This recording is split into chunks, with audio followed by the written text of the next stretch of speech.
अस्सलाम वालेकुम नाजरीन, welcome to program chit chat with Azmat मुजी। आज के जो हमारे मेहमान हैं पाकिस्तान शो बिजनेस का एक बहुत बड़ा नाम, बड़े मजे हुए और बहुत ज़बरदस्त एक्टर हैं। 50 सेकंड के रोल से अपने करियर का आगाज किया, दिन रात मेहनत की और तकरीबन पिछले 30 सालों से जो है वो एक्टिंग कर रहे हैं और कामयाबी के कई रिकॉर्ड तोड़ चुके हैं।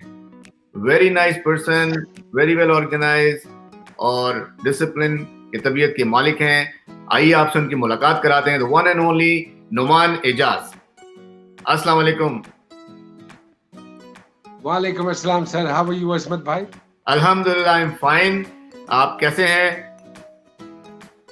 मैं बिल्कुल ठीक हूँ, बहुत बढ़िया हूँ माशाल्लाह। अल्लाह पाक का बड़ा करम फजल रहमत है। I survived and I don't know for how long. Let's see कि कोविड हिट करता है कि नहीं। नहीं, इंशाल्लाह बेहतरी की तरफ जा रहा है और थैंक यू सो मच। आपका मुझे पता है स्केड्यूल आजकल बहुत ज्यादा बिजी है, लेकिन आपने हमें वक्त दिया उसके लिए बहुत बहुत शुक्रिया। My pleasure, my pleasure, my pleasure. और दूसरी बात ये कि रिसेंटली लास्ट वीक ईद हुई है, तो ईद मुबारक आपको। कैसी ईद गुजरी आपकी?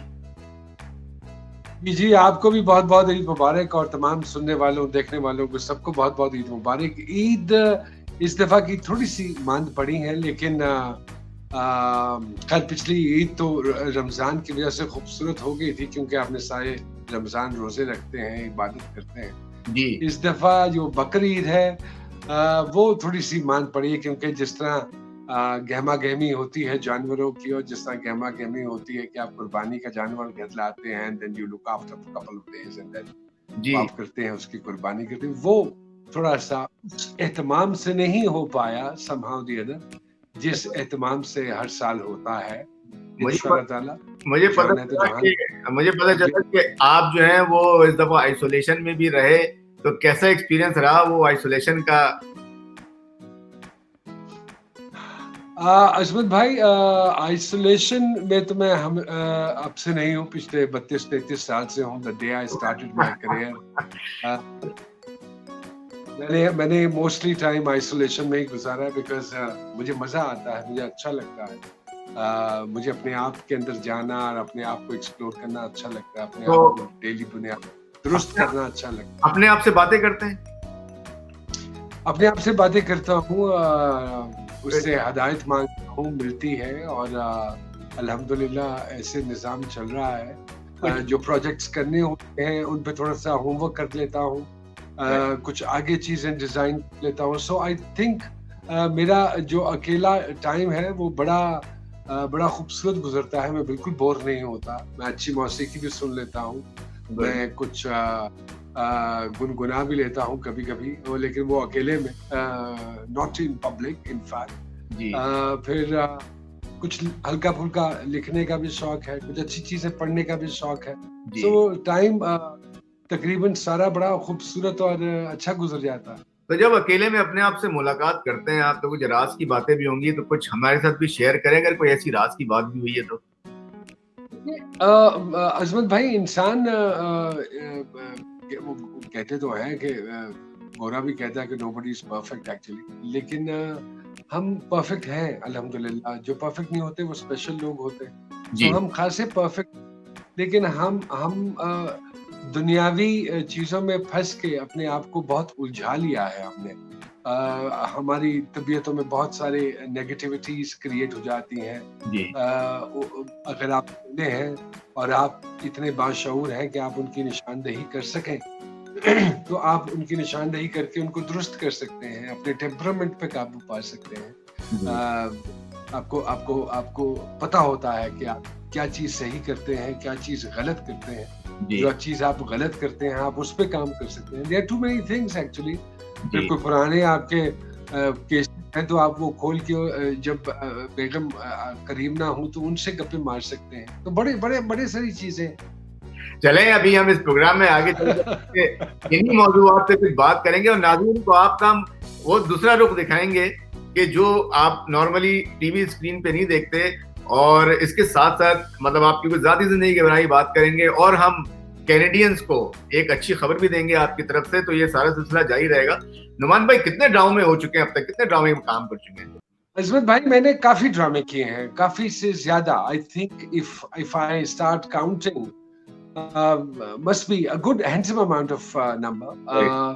और मेरे ख्याल में कम लोग हैं पाकिस्तान में जिन्होंने इतना काम किया है. सिर्फ काम करना नहीं होता है. ये समझता हूँ कि जो आपने काम किया है क्या वो पहले के काम से बेहतर है या नहीं बेहतर. उसमें कितनी जिद्दत पैदा हुई है, उसमें कितनी इम्प्रूवमेंट हुई है. सो मैं अपने हर काम को उस मेयार से लेता हूँ. So and this is what I always say, that I'm not in competition with anybody else. I'm in competition with my own previous work, previous performance. And I try to explore myself more. I try के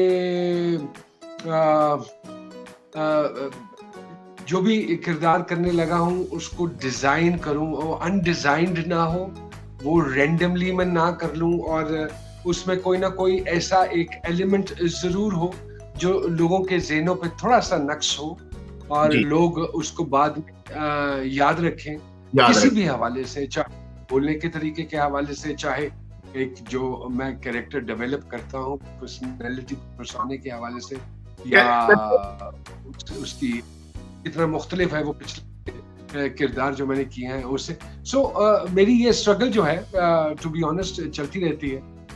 कैसे कर लेते हैं, मतलब कोई भी character आपको करना होता है जैसे आपने बताया, उसको क्या ऑब्जर्व करते हैं अपने अतराफ में, किस तरह से उसमें आ जाते हैं, कैसे करते हैं?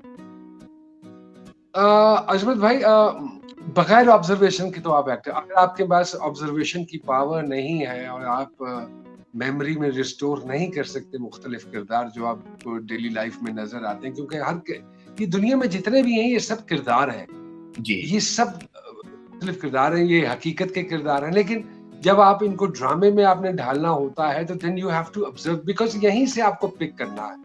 रशियन स्कूल ऑफ थॉट भी यही कहता है कि हर इंसान के अंदर, दुनिया का हर इंसान है, ये एबिलिटी अल्लाह पाक की देन है कि आप उस इंसान को जो कि रिक्वायर्ड होता है उस मखसूस किरदार में, उसको कितनी खूबसूरती से बाहर निकाल पाते हैं या नहीं निकाल पाते. सो मैं बहुत ऑब्जर्व करता हूँ, किसी जगह जाता हूँ, बाजार जाता हूँ, शॉपिंग मॉल जाता हूँ, किसी फंक्शन पे जाता हूँ, तो I am trying to find odd people around and I try to mix memorize कर लेते character which I play, right, more और लेस. उसकी पूरा मुकम्मल तो नहीं, लेकिन उसकी कुछ छोटी. सो वो जो एक किरदार डेवलप करते हैं उसमें छोटी चीजें मुख्तलिफ लोगों की डाल के उसको एक डेवलप करते हैं ताकि वो लगे ना कि ये वही है, वो नहीं है, ये मिक्सचर है, बट ये वो वाला अंग भी है उसमें. सो इस तरह करके काम होता है. सो ऑब्जर्वेशन आपकी बड़ी स्ट्रांग होनी चाहिए if you want to be a good actor. जी बिल्कुल. आपका जो पहला ब्रेक थ्रू था वो मेरे ख्याल से दश था. जी, मेरा पहला सीरियल तो फिशार था, लेकिन प्राइवेट सेक्टर में जो था वो मेरा तीसरा सीरियल था, which was a breakthrough, and then there was no looking back. Luckily, I got Nijat after and so on. So in every serial which I have done, the character is different, and I tried my level best to play it differently. बाकी इसे देने वाले सिर्फ लोग हैं और अल्लाह की ज़ात. नहीं जनाब, दस तो आपका बहुत ही जो था माइंड ब्लोइंग और बिल्कुल हिट एक ड्रामा हुआ, और आई लव इट, और हम तो आपके आशिक हो गए थे उसके बाद से. और क्या आपने एक्टिंग की थी उसके अंदर, तो माशाल्लाह. कितने आपने जब अपना कैरियर स्टार्ट किया, क्या मुश्किलात पेश I as a new actor जो है, थोड़ा सा बताइए कि क्या स्ट्रगल थी जो आजकल के लोग हैं, और उनको भी थोड़ा सा एक जो है ना एक रोल मॉडल होना चाहिए आदमी को. बताएं कि उस वक्त क्या आपने स्ट्रगल की थी और आज क्या होता है. अजमत जी, हमारे दौर में तो स्ट्रगल बहुत ज्यादा थी, टू बी वेरी ऑनेस्ट. आजकल के दौर में थोड़ी सी स्ट्रगल कम है. कम इसलिए है कि एवेन्यूज बहुत सारे खुल गए हैं, डिजिटल से लेके टेलीविजन तक, फिल्म से लेके थिएटर तक. सो बहुत एवेन्यूज हैं. लोगों को बहुत, अगर कोई वाकई मन से सच्चे दिल से करना चाहता है तो उसके पास कहीं ना कहीं ओपनिंग मिल जाती है. लेकिन हमारे दौर में तो सिर्फ और सिर्फ टेलीविजन था, और वो भी एक चैनल था. सो वो एक उसमें एंटर होना और फिर मेयार पे पूरा उतरना, तो हार्ड वर्क वाज रिक्वायर्ड. और आप कितने परफेक्शनिस्ट हैं, कितनी बेहतर तरीके से काम कर सकते हैं, सो ये सारे एलिमेंट्स बहुत मैटर करते थे। आज के दौर में थोड़ा सा कम हो गया। हमने जो मुश्किलें काटी, मैं because I run a production company as well, तो जब कोई नया आता है, तो जब मैं नया आया था तो अक्सर ये होता था कि बस खड़ा है उधर खड़ा है। सीनियर लोग इतने ज्यादा चमी नहीं होते थे, इतने ज्यादा वेलकमिंग नहीं होते थे। जी। सो वो आपको कई दफा फील होता था कि आपको कोई आपके साथ बात नहीं कर रहा, और इग्नोर इस कर रहा हूँ। तरह हाँ इग्नोर किया जा रहा है आपको। लेकिन आज के दौर में टू बी वेरी ऑनेस्ट, अगर कोई यंगस्टर आया है तो उसके साथ बैठ के बात की जाए, ताकि उसको ये कॉम्प्लेक्स ना हो कि यार मुझे सीनियर वेलकमिंग एटीट्यूड से नहीं मिल रहा है। So he is very much there for me. चाय शाय पूछता हूँ, गपशप लगाता हूँ, क्या करना चाहते हो, क्या जी। करोगे, अच्छा कौन सा एक्टर लगता है। लेकिन वो सारे मेरे मुंह पे खड़े होकर कह देते हैं कि नोमी भाई हमें आप अच्छे लगते हैं। सो वो कहते हैं आप जेब से तो झूठ पकड़ लेती है। लेकिन ये है कि अब तो आसानियां हैं। अब तो आप रातों रात स्टार भी बन सकते हैं। जी। हमारे दौर में ऐसा थोड़ा सा नहीं था, हमारा मुश्किल था दौर। कंपटीशन बहुत ज्यादा था, आज तो कंपटीशन इतना ज्यादा नहीं है। Who is going to do well is going to make some kind of a score। इतना बड़ा कैनवस है, किसी न किसी ग्राउंड पे खेल के वो ही लेगा century, but not in times. So right. अच्छा, और फिर हम लोगों ने सीखा बहुत है। मुझे बड़ी सच्ची बात है, मैं शरारती था, नॉन सीरियस आदमी। सो बड़ी डांटे शांटे पड़ती होती। अच्छा। नुसरत ठाकुर साहब अल्लाह बख्शे, उनको जन्नत नसीब करे। I mean he is my बड़े फाउंडर। शरारती तो बचपन में आप because of him I became an actor. Because of him, I became an actor, because the way he gave me the confidence and the way he told me how to create a character। तो ये मेरे जब तक मैं जिंदा हूँ उनका नाम रहेगा डेफिनेटली। फिर अयूब खाबर साहब, फिर यावर हयात साहब, फिर राशिद डार साहब, फिर देवर शायरा काज़मी साहिबा, हैदर इमाम Rizvi. We really worked with tough people actually। आज का तो जी। डायरेक्टर आपके कदमों में बैठा होता है, के कदमों में बैठा होता है। हमारे क्या वजह दौर में हम डायरेक्टरों के कदमों में होते हैं। है? इसकी क्या वजह है नुमान भाई? इसकी एक मेजर वजह ये है अशरफ भाई, कि हमारे दौर में बड़ी एक क्रीम आया करती थी इस काम में। बड़े प्रोग्रेसिव लोग आया करते थे, वेल रेड लोग आया करते थे, जी। जिनका मुताला होता था, जिनको पता होता था चीजों के बारे में, जिन्होंने मुख्तलिफ वर्कशॉप्स की होती थी, जो बाहर से भी पढ़े होते थे। एक मेच्योरिटी होती थी जिनके काम में, और जो एक बारोब लोग होते थे, तो हम डरते थे उनसे। और वो बड़े ऑथेंटिक लोग होते थे। उन्होंने दुरुस्त करते थे, हमारा कुछ दुरुस्त करते थे, हमारे खड़े होने का स्टाइल दुरुस्त करते थे, कैमरे को फेस कैसे करना है, बॉडी लैंग्वेज क्या होती है, स्ट्रेस क्या होता है, पॉज क्या होता है, फुटवर्क क्या होता है। सो ये सारी चीजें उनको पता होती थी। आज के डायरेक्टर को अल्हम्दुलिल्लाह रब्बिल आलमीन कुछ नहीं पता है। सही। तो ये जो आपने एक वर्ड यूज किया ना कि उस वक्त हम डरते थे और रिस्पेक्ट भी होती थी। डर वो नहीं होता, वो हमें कौन सा उसने कोई डंडे मार देने हैं। लेकिन कहने का मकसद है वो रिस्पेक्ट का एक खौफ होता था कि बड़े हैं, हम उनके सामने नहीं पीते थे। वो आते थे, हम खड़े हो जाते थे, हमारी जुर्रत नहीं होती थी कि हम उनके सामने उनकी कुर्सी पे बैठ जाएं। हम खड़े होते थे यूं एक बाअदब तरीके से।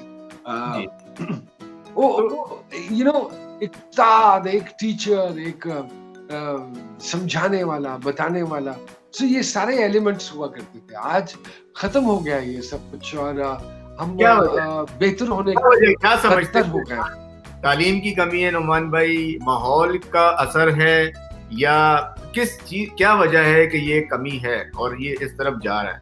मेरे ख्याल में हमें हर चीज की बहुत ज्यादा आजादी मिल गई, हर लिहाज से, और हम आजाद हो गए बहुत हर लिहाज से, कि हमने किसी को कुछ समझना ही छोड़ दिया। हम मॉरल वैल्यूज हमारे वक्त के साथ साथ कम होते चले गए, और जिसका नतीजा ये है कि जो आजकल हम फेस कर रहे हैं। सेकेंडली, हमारे दौर में सोशल मीडिया नहीं हुआ करता था। आज के दौर में सोशल मीडिया है, और सोशल मीडिया आप किसी को भी एक्सप्लॉइट कर सकते हैं, किसी पे भी इल्जाम लगा सकते हैं, किसी के साथ आप कुछ भी कर सकते हैं, चाहे आपने वो कुछ किया है या नहीं किया है। यू जस्ट ये फोन एक वेपन बन गया है। तो आप पिस्टल की ये जरूरत नहीं है आपको किसी को मारने के लिए। ये आप एक हल्की सी उसकी क्लिप बनाएं और उसको वायरल कर दें और साथ नीचे कुछ लिख दें, दुनिया सारी गालियां उसको खुद ही दे देगी। कोई उसको फोन करके भी नहीं पूछेगा कि इज इट जस्टिफाइड और नॉट, वर यू राइट और रॉन्ग। ये राइट और रॉन्ग की पहचान खत्म होती चली जा रही है, which is very alarming I believe, and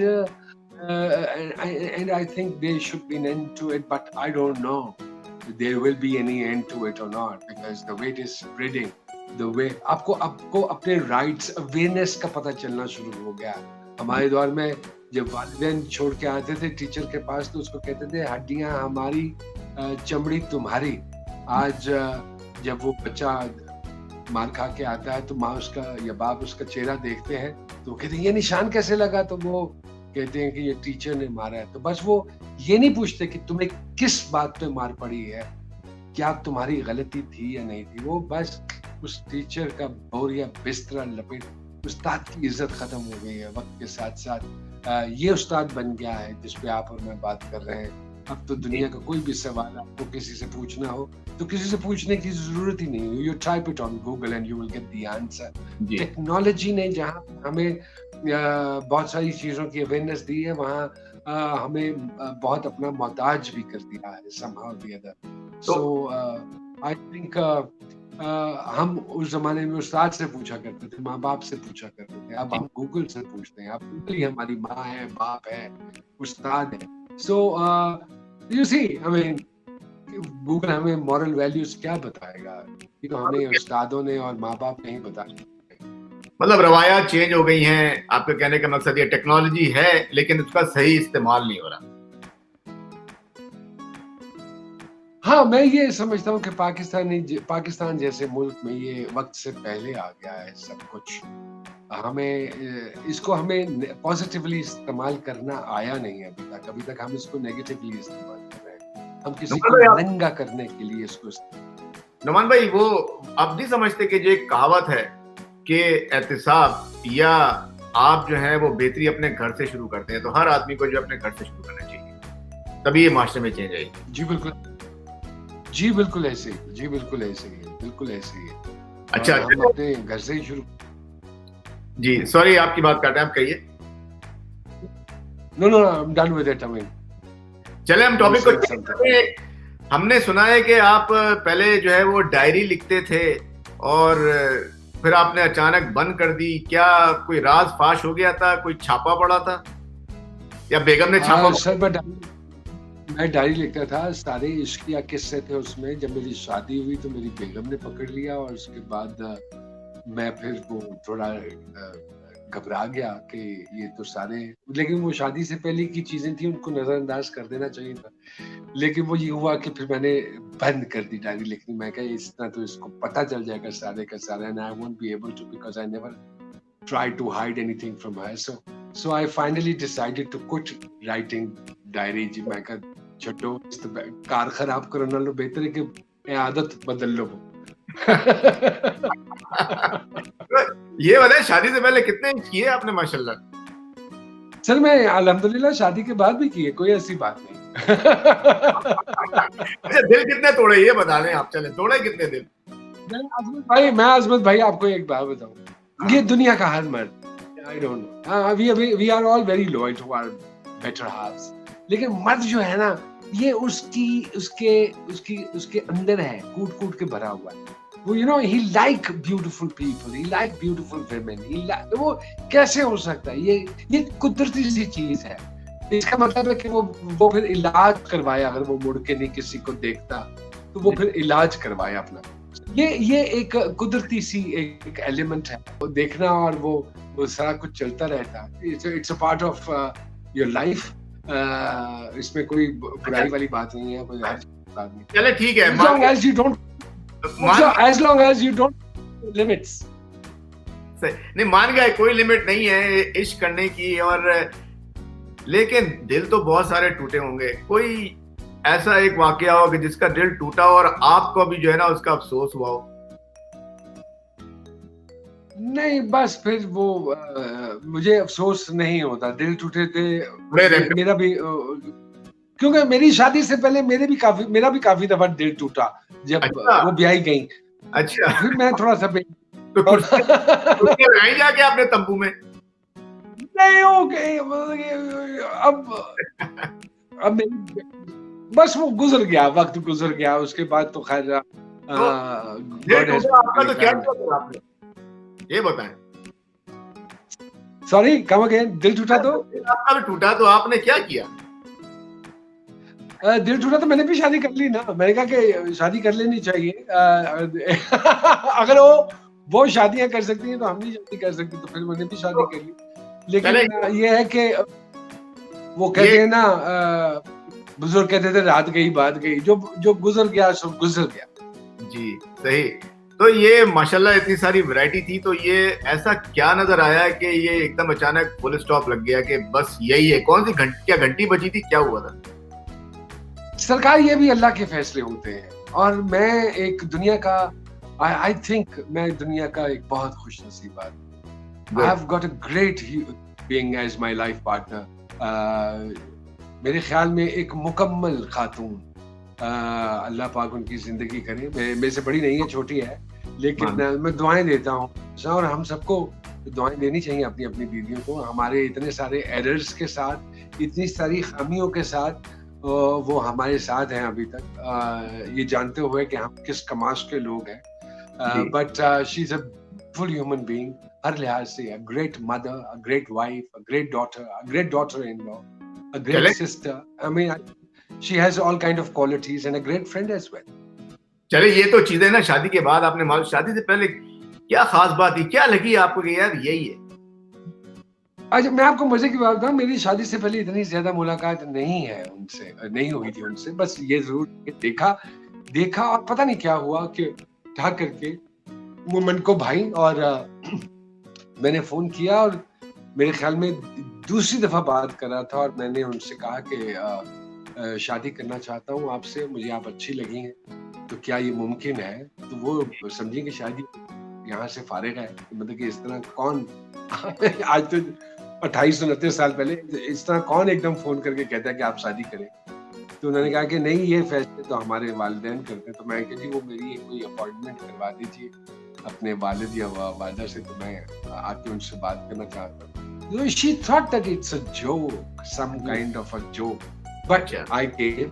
मुझे याद है बड़ी अच्छी तरह, मेरे अब्बा उस तब हयात थे, तो जी। वो लाउंज में बैठे हुए, तो मैं तैयार होके बाकी पतलून और शर्ट पहन के निकल रहा था, गर्मियों के दिन थे। तो मुझे कहते हैं कहाँ जा रहा है? मैं कहा जी, शादी के लिए मैं इंटरव्यू देने के लिए जा रहा हूँ। तो ही बड़े आगे से कहते हैं आर यू सीरियस? मैं कहा हाँ, I like the girl and I am just going to see her parents, if things go well and if they will accept me, then I will surely let you know, and then we can move forward. So he said all right. बस फिर मैं वो गया, और मैंने उनकी वालदा को उनके गिट्टे गोडों में बैठ गया। मैं कहा जी, मुझे अच्छी लगी हैं और मैं शादी करना चाहता हूँ, और अल्लाह का रजा थी उसमें, वो हो गया मामला। बड़ी मुश्किल से मनाया, क्योंकि उस जमाने में मैं basically I am a lawyer, तो जी। प्रैक्टिस तो मैं कुछ नहीं कर रहा था, लेकिन ड्रामे क्योंकि दश्त हिट हो चुका था, और मैं I was working 24/7. अच्छा, उनको पता था कि आप एक्टर हैं? हाँ हाँ, मैं बचपन में नहीं शादी की थी, मैंने ये 25 साल पहले की। तो 32 साल तो मुझे काम करते हो गए। So when I asked, हाँ, तो उन्होंने कहा कि बेटे करते क्या हो? मैं कहा जी, मैं एक्टिंग करता हूँ, और मैं इतना कम अफोर्ड कर लेता हूँ कि मैं इनको खुश रखूं। नहीं, उन्होंने कहा एक्टिंग तो ठीक है आप करते हैं, लेकिन काम क्या करते हैं? हाँ, उस मैं वक़्त कहा जी, ये था ना कि ये काम नहीं समझा जाता था। मैं आपको एक सच्ची बात बताऊं, अगर अब भी बड़ी मुश्किल है। बड़ा अच्छा लगता है किसी एक्टर के साथ मिलना, खाना खाना, हाथ मिलाना, तस्वीर खिंचवाना, लेकिन जब बेटियों और बहनों की शादियों की बात आती है ना, तो एक्टर वो आपको एक अलार्म बजना शुरू हो जाता है आपके अंदर के, यार whether is it going to work और नॉट। तो बड़ा मुश्किल सा फैसला हो जाता है आपकी जिंदगी का। लेकिन ये है कि कन्विंस किया, it took me 6, 7, 8 months to convince them, Okay. and I convinced them. I proved. Then they inquired about me कि लड़का कैसा है. तो माशाल्लाह रेपुटेशन बहुत अच्छी थी भाई की. तो जी. इसलिए हमारी डायरी कश्मीरी को इस नहीं बार देखा सास ने? क्या सास को डायरी का नहीं पता था उसको? उससे पहले नहीं, वो तब बदनसीबी हो गई भाईजान, मैं की दसा आज तक उस डायरी की वजह करके मैंने ताने मिलते ने. चलो, नहीं, बड़ी खुशी की बात है माशाल्लाह. You guys are role model और माशाल्लाह आपके बच्चों की परवरिश भी बहुत अच्छी हुई है and they are doing good. ये बताइए नुमान भाई, रेडियो किया आपने? जी इत्तेफाक नहीं हुआ. आई एम एक्सट्रीमली सॉरी, मैं रेडियो कर नहीं पाया. अच्छा. बिकॉज हमारे दौर में फिर जब television, I started my career in 88 89 and then 91 में एक प्राइवेट चैनल आ गया था एनटीएम. फिर 95 96 में प्राइवेट चैनल्स की भरमार होनी शुरू हो गई. सो वो काम फिर इस स्पीड से एक्सपैंड किया कि रेडियो के लिए टाइम नहीं मिला. हाँ, थिएटर जरूर किया मैंने और थिएटर से बहुत कुछ सीखा भी एज एन एक्टर. और अब भी मन चाहता है कि थिएटर करना चाहिए और थिएटर आपको बहुत कुछ सिखाता है. एक बड़ा अच्छा और मजबूत एक्टर बनाता है थिएटर आपको. तो आपने टीवी किया, थिएटर किया, फिल्म भी की आपने? फिल्म मैंने की, लेकिन मुझे somehow the other ना तो उस तरह के किरदार मिल पाए जो बड़े शौक से करता जाता. और मैं जिस टेम्परामेंट का और जिस कैटेगरी का एक्टर था, तो मुझे वो उस तरह के किरदार मिले नहीं. सो मैंने फिर उसको परसू नहीं किया. फिल्म में मजा नहीं आया? फिल्म से मजा नहीं आया आपको? नहीं, मजा नहीं आया. और फिर ये पिछले 10-12 साल से जितनी फिल्में बन रही हैं वो सारे ड्रामा ही हैं जो स्क्रीन पे दिखाए जा रहे हैं. तो मैंने कहा वो करने से बेहतर है इज्जत आबरू की रोटी कमा लो. जी, सही. तो नाज़रीन, हम आपको जो है वो अब एक खुशखबरी भी सुनाते हैं. पहले हम आपको एक क्लिप दिखाएंगे और उसके बाद आपको बताएंगे कि वो क्या खुशखबरी है.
तो नाज़रीन, आपने देखा कि एक बहुत ज़बरदस्त रेस्टोरेंट की रिसेंटली ओपनिंग हुई है और मिल्टन का इलाका है ये, टोरंटो के साइड स्कर्ट्स में. कैनेडियंस के लिए बहुत अच्छी खबर है.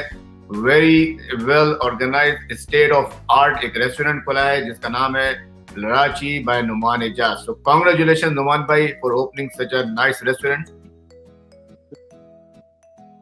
Thank you sir, thank you very much.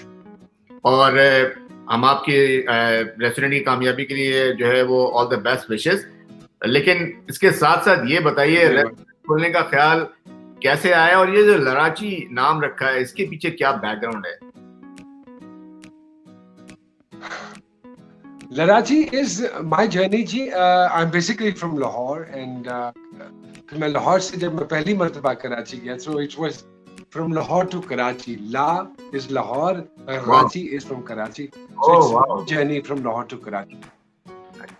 So I just blended up, दोनों को blend कर दिया. और दूसरी main वजह ये है कि as my family is Canadian by birth actually, तो हमने ये सोचा था, मैंने और मेरी बेगम ने, कि जब बच्चे यूनिवर्सिटी लेवल पे पहुंचेंगे then we will shift to Karachi, to Canada. For their future, कि वो क्योंकि उनको वहाँ पे माँ को बच्चों को जरूरत होगी, माँ की भी और घर की भी और ये वो, जी एंड वी वांटेड देम कि वो पढ़े वहाँ। तो जब हमने बड़े को शिफ्ट किया आज से 4 साल, 4.5 5 साल पहले, and he started his university, so we decided to stay there. और जी फिर उसके बाद number 2 started going to his high school, और दूसरा नंबर जो सबसे छोटा है, हमने कहा फिर जो वापस आएंगे, फिर जाएंगे, फिर आएंगे। They was studying in HSN in Lahore जी। जी जी फिर वो एचएसएन से शिफ्ट करवा दिया। मैं कहा इससे उस सिस्टम में पढ़ जाएंगे तो अच्छा। फिर पाकिस्तान में थोड़ी सी उस जमाने में मैं कुछ काम ऐसे कर रहा था, एक शो कर रहा था, थोड़ी सी मसले मसाइल मेरे हो रहे थे। कुछ वो अब जब पॉलिटिशियंस के साथ थोड़ा सा प्रोब इन करते हैं तो वो इश्यूज के हवाले से तो sometimes they don't like it, and when they don't like it तो फिर वो आपको थोड़ा सा तंग भी करते हैं। जी सो मैंने कहा कि यार इस खिच से ठीक, सिक्योरिटी हालात और ये वो, तो when we have an option, और दुनिया के किसी भी बंदे के पास ऑप्शन होगी वो डेफिनेटली अवेल करेगा। सो बिल्कुल वी थॉट के अब बच्चों ने तो नहीं है, और इमिग्रेशन तो है नहीं कि हमें जाके जब चाहे वापस आ जाए। So we keep on travelling जी, जाना आना लगा रहता है, बच्चे क्योंकि उधर पढ़ते हैं, सो जी उनकी खातिर। और फिर मैंने जी 2.5 साल पहले, बिकॉज मुझे कुकिंग का जाती तौर पे बेइंतहा शौक है। ओह वाह मुझे अच्छा लगता है, मेरी बेगम बहुत अच्छी, मेरा बड़ा बेटा जो है he is a great chef himself जी, उसको बहुत शौक है। नंबर 2 और नंबर 3 को खाने का बहुत शौक है, नंबर 3 इज वेरी गुड। तो वो हमने, my brother in law was there as well, तो फाइनली वी डिसाइडेड कि कुछ करें यार। जी हम जिस भी रेस्टोरेंट में जाते हैं सबका खाना बहुत अच्छा है। मुझे तो किसी खाने में कोई वो नहीं नजर आया कि किसी का खाना अच्छा ना हो या एम्बियंस अच्छा ना हो। मैं कहा जहाँ सब कर रहे हैं तो हम भी ये ट्राई कर लेते हैं। सो मिल्टन में, because there was no dining, जहाँ तक पाकिस्तानी रेस्टोरेंट्स का ताल्लुक है, मुझे कोई ऐसा सच नहीं नजर आया, and it is a new developing area.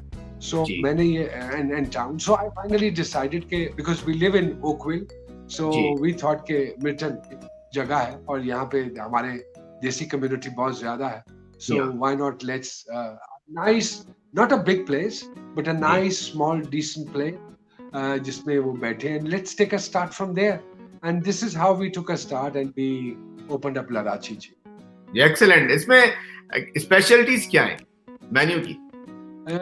Specialities ये है जी इसमें कि एवरीथिंग इज फ्रेश। सो जो फ्रेश चीज है उसमें छोटे मोटे एरर्स कई दफा हो जाते हैं।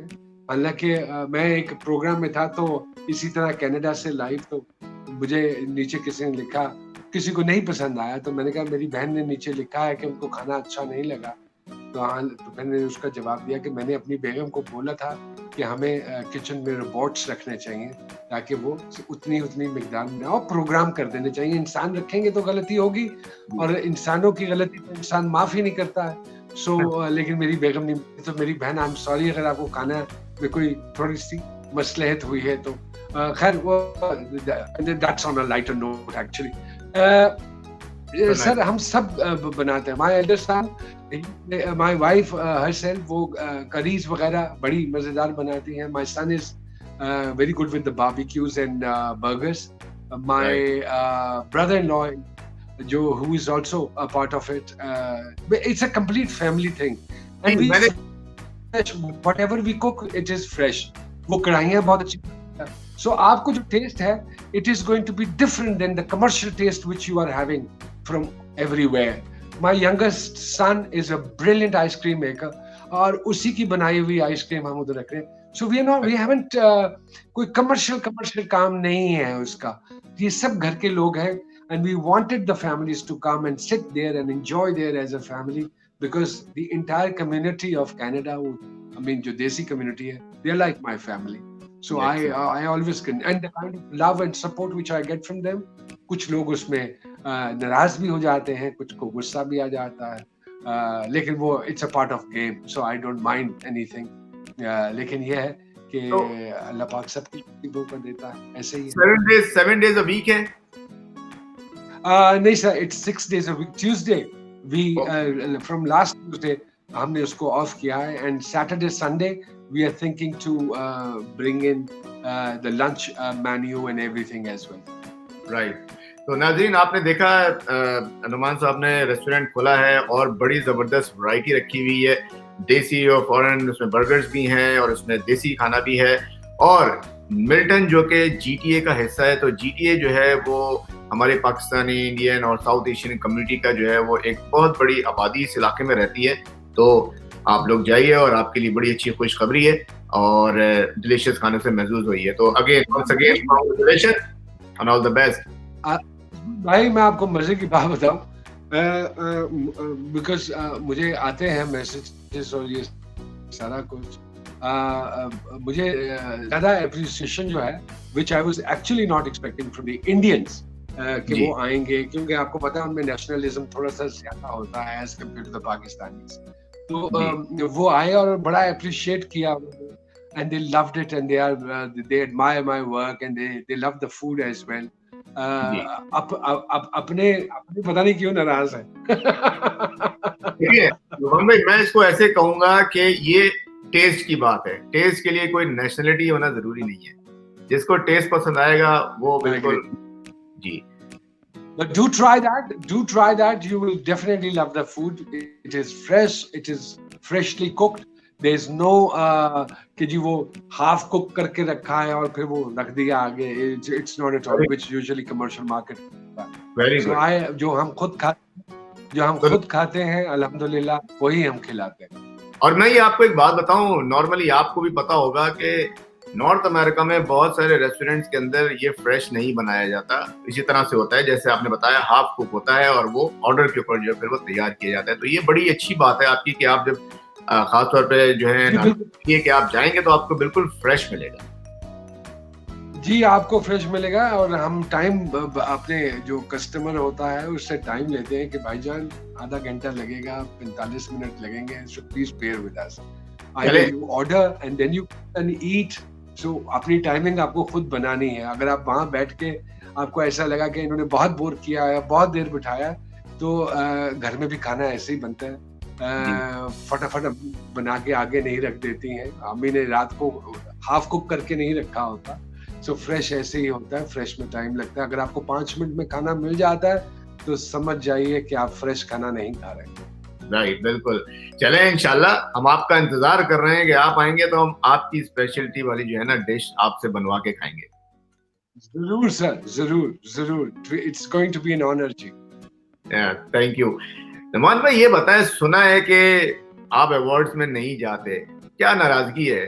कोई नाराजगी है? क्या वजह है? अवार्ड्स की मेरिट के ऊपर यकीन नहीं रखते, उसके तरीका नहीं, दो तीन चीजें हैं। एक तो मुझे ये एक कमर्शियल सा एलिमेंट सा लगता है।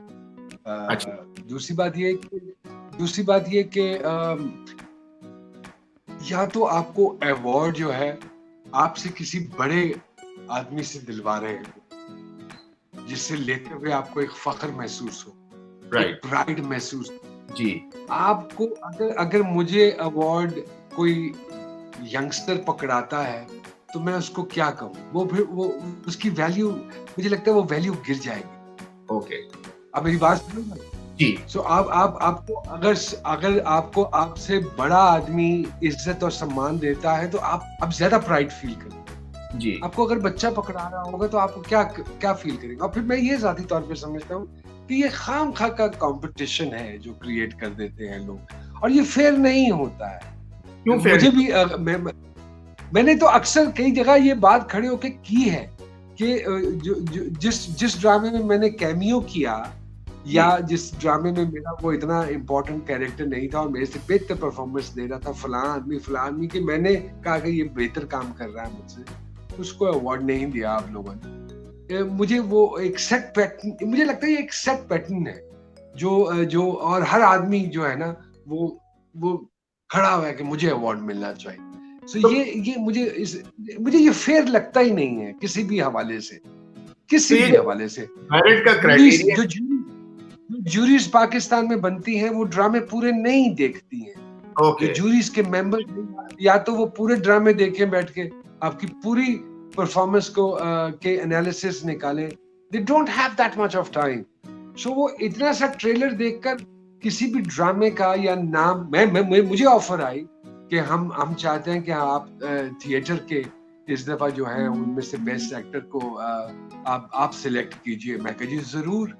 तो हम आपको तस्वीरें भिजवा रहे हैं, वो देख लीजिए और बताइए। मैं कहा यार तस्वीरें देख के मैं थिएटर की परफॉर्मेंस कैसे उसको कह सकता हूँ कि ये इसको मिलना चाहिए। जब तक परफॉर्मिंग आर्ट है, मैं जब तक उसकी परफॉर्मेंस नहीं देखूंगा तो मैं उसकी, हो सकता है कि अब कितनी फिल्में ऐसी हैं या कितने ऐसी सेरेमनीज होती हैं जिनमें सीनियर को नहीं मिलता, जूनियर को मिलता है, क्योंकि जूनियर ने ज्यादा बढ़िया काम किया होता है। लेकिन मैंने कहा जी मुझे 1 साल के लिए आपको हायर करना पड़ेगा to watch every theatre play and to make my own notes, so that मैं कल को अगर किसी के बारे में बोलूं कि इसने थिएटर में बड़ा अच्छा काम किया है, तो वो किसी अथॉरिटी और ऑथेंटिसिटी से बोलूं ना जी। मैं उसकी फोटो देख, अब कि मुझे पसंद आई है इसकी शक्ल तो इसको दे दो, this is not the way.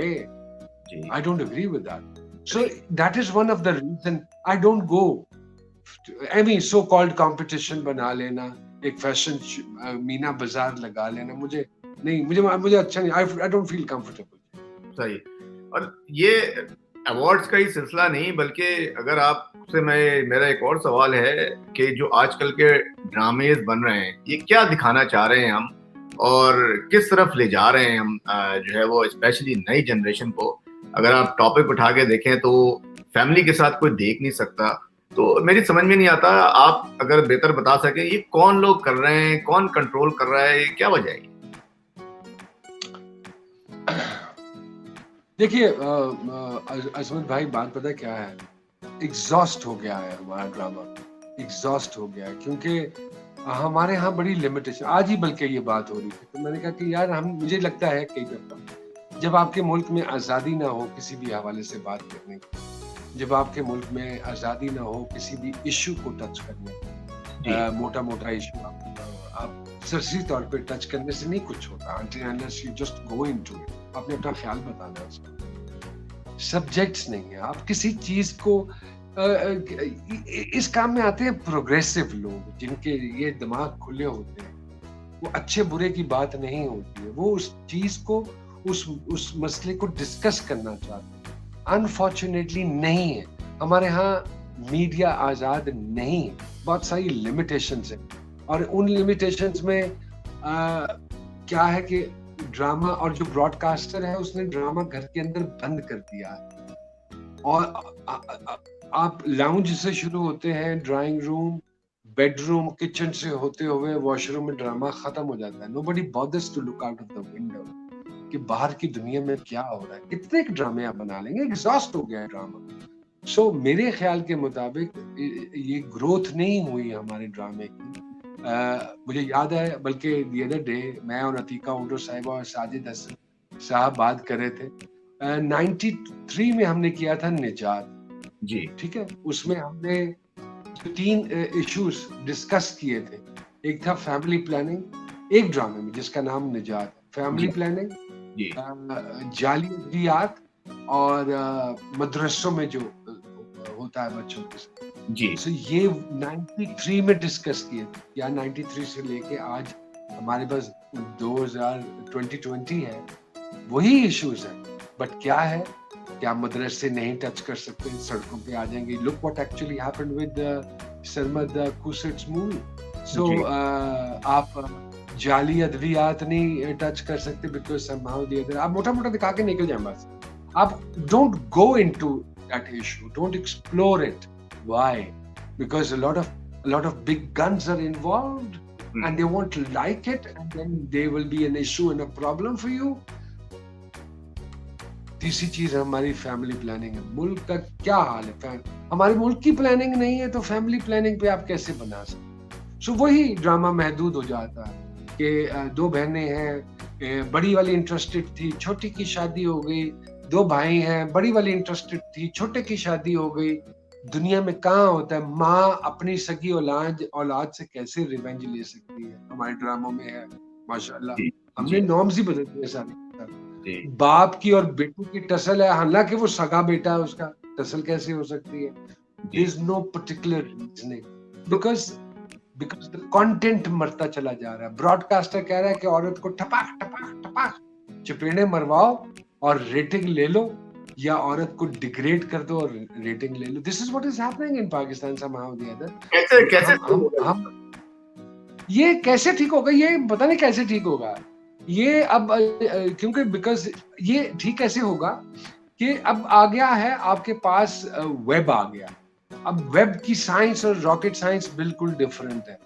Web के लिए आप जो चीज चाहे, जैसे हमने मैं आपको एक छोटी सी एग्जांपल देता हूँ। एक प्रोजेक्ट था जो हमने 2011 में डिजाइन किया था, which was based on a very sensitive issue, और हमने उसका रिसर्च वर्क करके मुख्तलिफ चैनल्स को दिया और उन्होंने रिजेक्ट कर दिया और रिफ्यूज कर दिया। उन्होंने कहा नहीं, ये तो बामकसद ड्रामा है, हमें तो बेमकसद ड्रामे चाहिए। तो वो रिजेक्ट हो गया। उसका रिजल्ट ये हुआ कि जब Z5 ने हमें अप्रोच किया तो हमने वो कॉन्सेप्ट जब उनको भिजवाया तो they loved it. They said this is what we were looking for, we want to have such kind of subjects.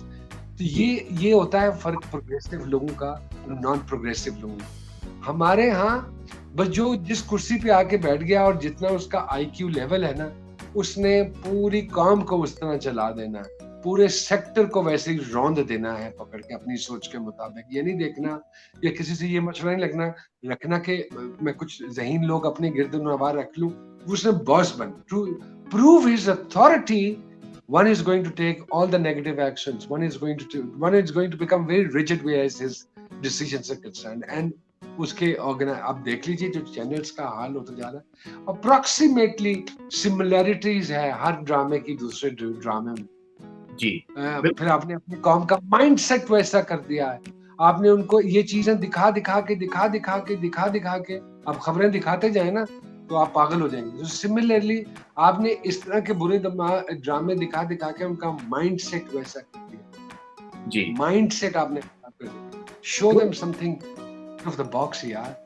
सही There are too many things which we can work on, but unfortunately, but it will take time now, right but not that much of time, because अगर जिस दिन हमारी किसी international sector में हमें पजीराई मिल जाती है with Netflix, Prime, Amazon, ये बड़े जो पोर्टल्स हैं, Z5 में तो हम एंटर कर ही गए। तो जिस दिन हमारी सक्सेस वहाँ रेट बढ़ जाता है, अल्हम्दुलिल्लाह, which I'm sure कि we will excel there, I think the picture is going to change automatically. सही, उम्मीद करते हैं कि अल्लाह ताला जो है वो इसमें मदद करो, बेहतरी की तरफ हम जाएं। ये बताएं, रिलैक्स कैसे होते हैं आप, क्या करते हैं? आपसे बातें अपने दिल का गुबार निकाल के जो अंदर एग्रेशन है कि ये गलत हो रहा है, ये गलत हो रहा है, किसी से भी उसके हवाले से बात करके अपना जो गुस्सा है कि क्यों गलत कर रहे हैं, हम अच्छे लोग हैं, बुरे लोग नहीं हैं, सेंसिबल लोग हैं, सारी दुनिया हमारी जैसी है, हम सारी दुनिया जैसे हैं, फिर हम गंदे क्यों हैं, हम 22 करोड़ की आवाम एज अ फेलियर क्यों है कि एक मुल्क को साफ नहीं रख पा रही है, ये क्यों हो रहा है। कराची में देखता हूँ तो कुड़ता हूँ, किसी जानवर के साथ जुल्म होता है तो कुड़ता हूँ। सो इन सारी, क्योंकि आप जैसे किसी भाई के साथ या अपने जैसा जो कोई आदमी है जो सेंसिटिव है बहुत ज्यादा, तो उसके साथ फिर बातें करके अपनी एग्रेशन निकाल के फिर रिलैक्स हो जाता है। बहुत आता है इसका मतलब आपको? हाँ, लेकिन निकाल नहीं सकते, निकालते हैं? मैं तो निकाल देता हूँ जी, मैं बिल्कुल निकाल देता हूँ। मैं किसी से डरता नहीं हूँ, अल्हम्दुलिल्लाह। जो मेरे नजदीक गलत है वो गलत है, वो मेरे नजदीक बहुत सी दुनिया के लिए गलत है। आप गए बिल्कुल। I don't keep anything here. I just vomit it कि मैं तो बिल्कुल मेरे अगेंस्ट हैं बहुत सारे लोग, और उसकी यही वजह है। रिएक्शन क्या है? हाँ, ये हम प्रोफेशनल्स हैं, असूलों पे काम करो। हमारे मुल्क में असूल ही नहीं बन रहे हैं, प्रोफेशनलिज्म ही नहीं आ रहा है। जिस दौर में मैंने काम किया था और काम शुरू किया था वो बहुत अच्छा दौर था, और मैं ये सोच रहा था कि इंशाल्लाह ताला वक्त के साथ साथ हम बेहतर होते जाएंगे। टेक्नोलॉजी अवेयरनेस तो आ गई, सारा कुछ आ गया, लेकिन हम अच्छे लोग नहीं बन सके। हमने कानून जो है ना जी, उसके धज्जियां उड़ा दी हैं हमने पकड़ के कानून की। हम वो कानून को प्रॉपर्ली इम्प्लीमेंट नहीं कर सके हैं इस मुल्क में। उसको लेके कैसे चलना है। सही। कोई ऐसा काम जो आप जिंदगी में अभी भी ये समझते हैं, करना चाहते हैं कि लोग याद रखें?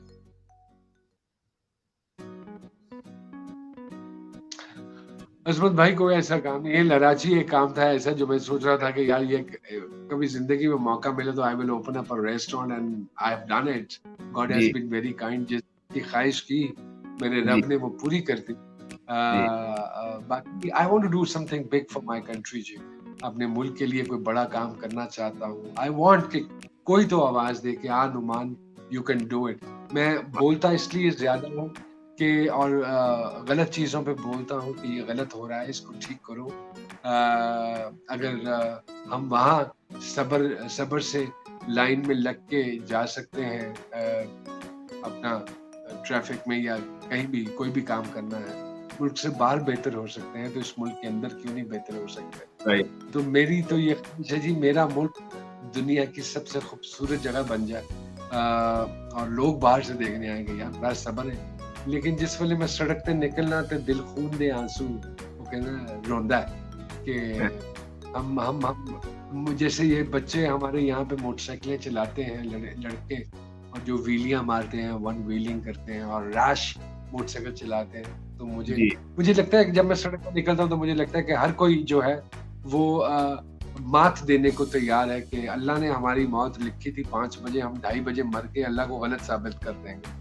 सो वो मुझे तो इस तरह का मंजर नजर आता है जब मैं बाहर निकलता हूँ। सो मुझे सही, दुख होता है इस बात का कि हमें सब्र क्यों नहीं है, हम सब्र से क्यों नहीं काम कर सकते, हम एक दूसरे का एहतराम क्यों नहीं करते, एक दूसरे की तरफ मुस्कुरा के क्यों नहीं देख सकते, हम राइट, सड़े हुए क्यों रहते हैं, गुस्से में क्यों रहते हैं। So these are the things, और जो हमारे लिए ठीक है हम वो क्यों नहीं करते हैं, हम सही, सेल्फिश क्यों हैं, हम ऐसा कौम कौम क्यों नहीं बने, हम इंडिविजुअल्स की तरह जिंदगियां गुजारे। So I mean I have a lot of issues जो इस ओके। काम से शिकायतें हैं।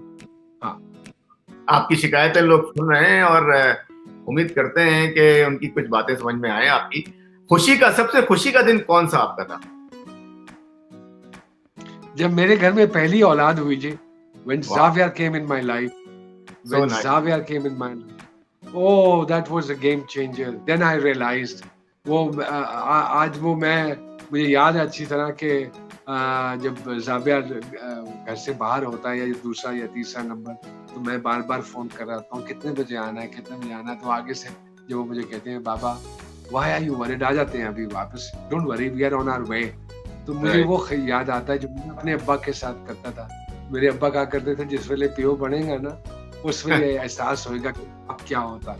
सो दिस जी, is what I say to my kids कि जब जी, तुम लोग माँ बाप बनोगे तो तब तुम लोगों को अंदाजा होगा कि सही, जान ने माँ और बाप की जान अपनी औलाद में कैसे फंसी होती है, कि जब सही, तक वो आ नहीं जाते, अपने कमरे में चले नहीं जाते, सुकून से घर पे नहीं होते, तब तक आपको एक बेचैनी सी लगी रहती है। सो सही, ऑब्वियसली औलाद जी अल्लाह की बड़ी और बहुत बड़ी ब्लेसिंग है कि नॉर्मल आपकी औलाद हो और सेहतमंद औलाद हो। सो सही, God has been very kind जी, मैं सही। जितना भी उसका शुक्र अदा कम। कनाडा आते जाते हैं अब आप, तो कोई प्लान है कनाडा में प्रोडक्शन करने का? जी बिल्कुल है कनाडा में। I was trying to line up couple of things out there, और जी, उम्मीद है इंशाल्लाह इन नियर फ्यूचर कोई ना कोई ऐसी चीज डेवलप करेंगे। और मैंने काफी लोगों से बात की, क्योंकि मेरी और भी बहुत सारी शमीना फरीजादा साहिबा भी कनाडा में ही होती हैं। तो जी, बल्कि दी अदर डे हम आपस में बात कर रहे थे, तो मैं उनको कह रहा था कि जो हमारी कम्युनिटी है और जो उर्दू समझते हैं लोग, जिनको ये जुबान समझ में आती है, आइए उनके लिए मैं, उस्मान भाई, अली काज़मी, समीना फरीजादा साहिबा, एक जी, दो और लोग हैं, let's design a theatre play for entertain them, जी, और वहां रह के हम अपने वो काम भी करें और ये काम भी करें। सो उस पार्ट ऑफ द वर्ल्ड को let's entertain that part of the world. इस पार्ट ऑफ द वर्ल्ड को तो हम इतने सालों से एंटरटेन कर ही रहे हैं, जी। तो आइए थिएटर करें। So we are planning to do theatre in near future, so let's hope for the best. Very good, excellent, all the best on that. और तो अब आपका रहने का क्या प्रोग्राम है? वहीं पे रहेंगे या आते ही जाते रहेंगे? जी मैं आता जाता रहूंगा। क्योंकि यहाँ पे काम है जो वो काम है जो मेरे लिए मेरी इबादत भी है, and I love it. Acting के बगैर तो मेरे ख्याल में acting is my oxygen, that's what I always say. तो वो करने के लिए आता जाता रहूंगा। उधर लराची है मेरा चौथा बेटा, जी लराची है, और बाकी 3 बेटे हैं और बेगम है। तो आना जाना लगा रहेगा। बस मैं प्रोजेक्ट के लिए आया हुआ था अजमत भाई, कौन से जनवरी में मैं वापस। अगर आप बताना बेहतर समझते हैं, अगर कॉन्फिडेंशियल। जी मैं बता। जी नहीं, nothing is confidential in my life. I mean, I'm like an open book. जी मैं जनवरी में आया था जी। We were doing a serial for Z5 जिसका नाम है मनजोगी, जिसमें मैं हूँ, सबा कमर साहिबा है। It's a very interesting story जो पाकिस्तान के किसी चैनल ने ऐसे अपनी की और इंडियंस को बहुत अच्छी लगी। उसकी रिकॉर्डिंग के लिए आया हुआ था और मुझे अप्रैल में वापस आना था कनाडा, जी बट समहाउ द अदर तब लॉकडाउन हो गया, तो जिसकी वजह से मैं नहीं आ पाया। And I thought of not taking any kind of a risk, because flight में तो रिस्क ही हो जाता। सो जो जहाँ है वो वहीं बैठ जाए, सबसे बेहतरीन चीज़ है। फिर वो अब ये है कि जी माशाल्लाह थोड़ा सा कोविड का भी थोड़ा सा 19-20 नीचे हुआ है। जी so I think situation is improving day by day. सही सो हम फ्रॉम द 17th ऑफ अगस्त से जी रिज्यूम कर रहे हैं काम। और एक सीरियल है जिसका नाम है रकीब, जी which is going to come on Hum, जिसमें मैं हूँ, सानिया सईद साहबा हैं, इकरा अजीज है, इकरा हुसैन हो गई अब। जी हदीका कियानी साहिबा पहली दफा उसमें अपीयर हो रही हैं। She is a singer but she is acting for the first time in that. अच्छा वो सीरियल है जी, उसकी रिकॉर्डिंग हम शुरू कर देंगे 17 अगस्त से। और फिर एक सीरियल है डंक, जिसमें I am just there for first 4 episodes. It's a cameo because मेरे पास टाइम की कमी थी and commitment was there, so I requested them के छोटा वाला किरदार मैं कर सकता हूँ उनके लिए। That is big bang production. वो फहद मुस्तफा साहब का सीरियल है, उसमें जी मैं हूँ, बिलाल है, बिलाल अब्बास।